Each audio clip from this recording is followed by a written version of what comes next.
The term housing crash often brings to mind images of foreclosed homes and plummeting prices. Yet the current crisis is less visible but no less severe. This is a housing crash characterized by scarcity rather than surplus. It sneaks up on potential buyers and sellers, leaving them frustrated and helpless. Here, the absence of homes is the problem, not their abundance. In this new kind of crash, the market is tight and opportunities are few. There are not enough homes for those who want them. The shortage creates a competitive landscape where prices soar despite the lack of quality. This crash is about the barriers to entry, not the ease of acquisition. This crisis redefines the housing crash by its very nature. It's not about economic downturns or bank failures. It's about a mismatch between what is available and what is needed.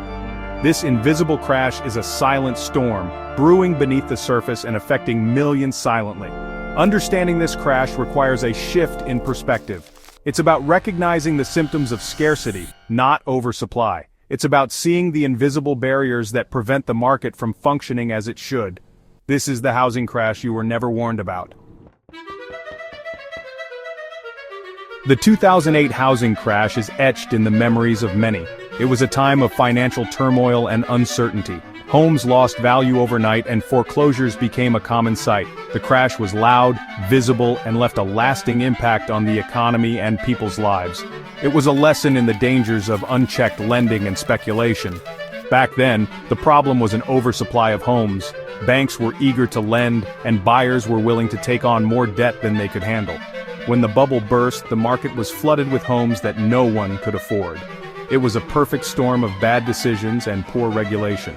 The current crisis is different. There's no oversupply, no sudden burst of a bubble. Instead, there's a quiet choking of the market. The lessons of 2008 are still relevant, but they don't fully apply. This new crisis requires a different approach and understanding. The nostalgia for the 2008 crash is a reminder of what can go wrong, but it also highlights the need to adapt to new challenges. The current crisis is not about repeating past mistakes, but about navigating a new landscape of scarcity and competition. The heart of today's housing crisis is a lack of inventory. There simply aren't enough homes to meet demand. This shortage is driven by several factors. One major issue is the slowdown in new construction. Builders are cautious, and regulations make it difficult to increase supply quickly. Another factor is the reluctance of current homeowners to sell. Many are holding onto their properties, either because they're satisfied or because they see no better options. This hoarding of homes limits the choices for new buyers and keeps the market stagnant. The crisis is exacerbated by demographic shifts. Millennials and Gen Z are entering the housing market in large numbers. They are eager to buy but find themselves competing for a limited pool of homes. This competition drives up prices and pushes many out of the market. Low inventory creates a vicious cycle. As prices rise, fewer people can afford homes, leading to even less movement in the market. The result is a stagnant situation where the dream of homeownership becomes increasingly elusive for many. Section 4. The interest rate paradox. Interest rates play a crucial role in the housing market. In recent years, rates have been historically low, encouraging people to buy homes. However, this has also led to an unintended consequence.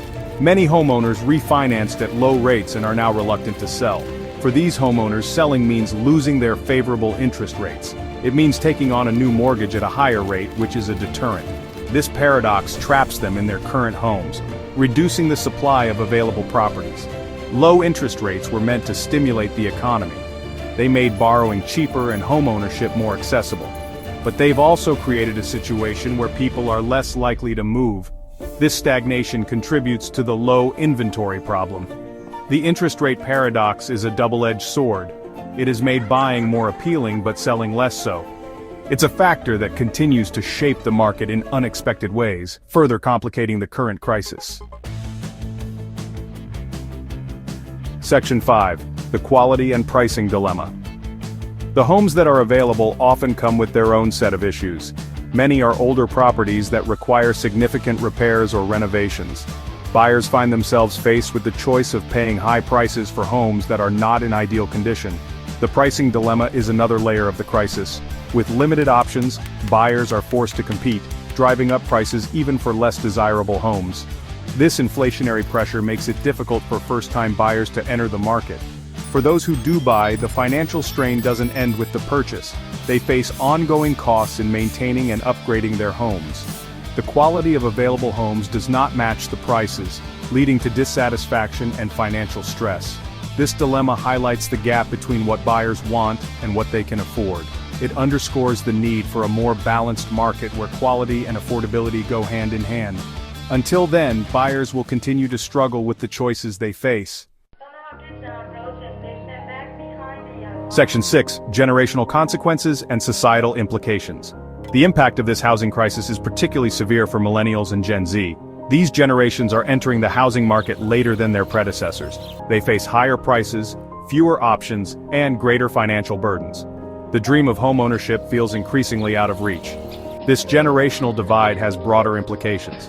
As younger people delay buying homes, they also delay other life milestones. Family formation, career moves, and financial planning are all affected.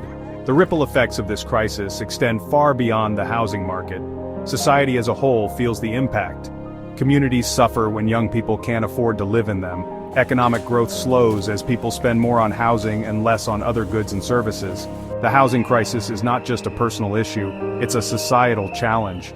The future outlook requires awareness and action. Policymakers, builders, and communities need to come together to find solutions. The housing market must adapt to meet the needs of all generations.